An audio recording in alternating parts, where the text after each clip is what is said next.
So మన vlogs అందరూ enjoy చేస్తున్నాం అని అయితే హోప్ చేస్తున్నాము. సో ఇప్పుడైతే మనం అరుణాచలేశ్వరుడి దగ్గరికి అయితే వెళ్ళాం కదా, అక్కడ మనం వ్లాగ్స్ చేసాము. అక్కడ లింగం దగ్గరికి అయితే ఫోన్ అయితే ఎలా లేదనమాట. సో ఇక్కడ మేమైతే అపార్ట్మెంట్ కూడా కడుతున్నాం అనమాట. సో ఇప్పుడు మేము రూమ్కి వెళ్తాము, చూద్దాం రండి. ఇక్కడ ఇంకా లైన్ అవుతుంది. హాయ్ గైస్, సో ఇప్పుడైతే మనం గోల్డెన్ టెంపుల్ కి అయితే వచ్చాము, విజిట్ చేద్దాం రండి. ఇది మన గోల్డెన్ టెంపుల్ ఎంట్రన్స్ అన్నమాట. సేవ ఎంట్రీ, దర్శన గట్రా అన్నీ ఉంటాయి మనకి. ఇది అన్న ప్రసన్నశాల అన్నమాట. ఇగోండి మా అత్త. ఇగోండి మనకి ఇక్కడ కెమెరాకి అవన్నీ మనకి ఎలా ఉండదు, అందుకే డిపాజిట్స్ ఉన్నాయి.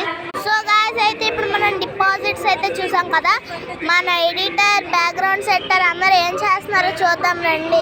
మన ఫోటోగ్రాఫర్, ఇగోండి మన ఎడిటర్ చూడండి ఫోన్ మాట్లాడుతున్నాడు. ఇగోండి మన బ్యాక్గ్రౌండ్ సెట్టర్. సీన్ అన్నమాట మన మెయిన్. ఈ టెంపుల్ని నిర్మించింది ఈయన అనమాట. ఫస్ట్లో పూజలు ఈయన స్టార్ట్ చేశారు. మీలో ఎవరికైనా తమిళ వస్తే చదువుకోండి, చూపిస్తాను. నాకైతే రాదు, మీకు వస్తే చదువుకోండి.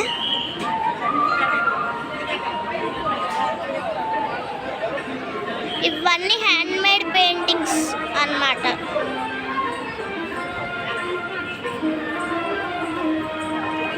చూడండి పైన కూడా రాశారు.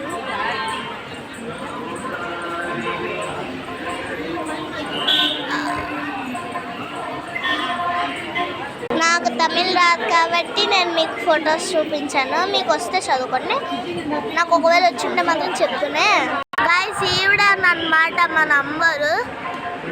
70 kgs ఆఫ్ గోల్డ్తో ఈవిడ నిర్మించబడారనమాట. ఈవిడికి మనం మన చేత అభిషేకం కూడా చేయించవచ్చు. గాయ్స్ దీని అడ్రస్ ఏంటంటే తమిళనాడు శ్రీపురం అన్నమాట. శ్రీపురంలో లక్ష్మీదేవి టెంపుల్, గోల్డెన్ టెంపుల్ అన్నమాట. అక్కడ మనకి దర్శనం దగ్గర అయితే చాలా ఒక లేక్ లా ఉంటుంది. గుడి చుట్టూ మెయిన్ గుడి, మనకైతే మెయిన్ గుడి దగ్గర అయితే ఒక గోల్డ్తో, రియల్ గోల్డ్ అన్నమాట మెయిన్ గుడి చేశారు. మిగతాదంతా మనకు ఒక పాండ్ లా చేసి అందులో కొంతమంది కాయిన్స్ వేస్తారు కదా, ఫుల్గా కాయిన్స్ ఉంటాయి. వాళ్ళు ఆ కాయిన్స్ తీస్తారనమాట. అప్పుడప్పుడు ఎవరు లేనప్పుడు తీస్తారు. ఇప్పటికీ లైన్ అవుతుంది. ఇక్కడ ఫోన్ అలౌస్ ఉండవు లోపలికి. నెక్స్ట్ ఇక్కడ ఫారినర్స్ చాలా మంది సెటిల్ అయిపోయారు అనమాట. గిరి ప్రదక్షిణ చేస్తాం కదా, గిరి ప్రదక్షిణ బ్లాగ్ లో అక్కడ చూసాము. మనం బాగా ఎక్కువ కనిపించారనమాట. అక్కడ చూడండి